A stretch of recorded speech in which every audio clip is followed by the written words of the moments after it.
কি দাবী ধমকি দিয়ে নেকি? দাবী ধমকি দিয়ে আমাৰ বেছিভাগ আৰোহণবিলাক পাৰ্টি আহে কালেকশ্যন কৰিবলৈ আহে নোটিছ দিবলৈ আহে কয় যে বাইদেউ এতিয়া 2-3 দিন ভিতৰত 30,000 কোনোবা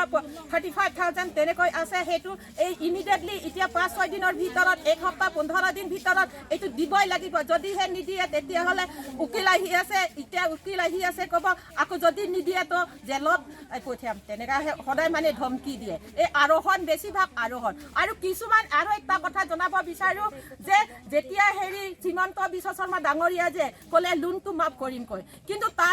তাৰে ভিতৰতো কিছুমান মহিলাই দি আছে অলপ চলপ কোনোবা কিস্তি দি আছে কিন্তু সেইবিলাক টকা ক'ত পেলালে ক'ত কোনোবা 30,000 আছে এই হেৰি 20,000 দিয়া হৈ গ'ল কিন্তু মাজত অলপ চলপ দি আছে সেইবিলাক মানে হিচাপটো আমি পোৱা নাই খালি 30,000 লৈছে 20,000 কোনোবাই দিলে কিন্তু আকৌ কয় যে এতিয়া 35,000 36,000 দিয়ে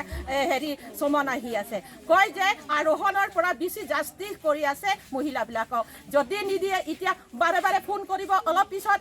হেৰি উকিল আহি আছে কালিতো উকিলক হেৰি কথা পাতিব লাগিব কালি পুলিচ ষ্টেচনত যাব লাগে সেইটো আমাক মানে আপোনালোকক ভয় ভাবুকি দি আছে ভয় ভাবুকি দি আছে ঘৰ দুৱাৰ ভাঙি কিবা টিংপাত লৈ যোৱাৰ সেইটোতো নাই খালি মানে ধমকি দি থাকে মানে নিদিলে মানে আদালতত ধমকি ধৰাম বুলি কয় হয় আদালতত হেৰি কৰিম বুলি এতিয়া আপোনালোকে মুখ্যমন্ত্ৰীক কি অনুৰোধ জনাব আমি অনুৰোধ জনাম তেখেত নিজে হিমন্ত বিশ্ব শৰ্মা ডাঙৰীয়া নিজে হেৰি মানে কথা দিছে যে লোনটো মাফ কৰি দিম কয় আমাক লোনটো মাফ কৰি দিব লাগিব কাৰণ আমি ক'ৰবাত বাংলাদেশৰ পৰা অহা নহয় আমি পাকিস্তান পৰা অহা নহয় আমাৰ এই অসমৰে বাহী হয় আমি অসমৰে জন্ম হয় আমি সেইটো হেৰি মাফটো পাবই লাগিব আপোনালোকে এই গাঁওকেইখনৰ নাম কি চাৰকিনি ফাংচো আৰু চাৰি খানছে গাঁও মিলি বোকাজানৰ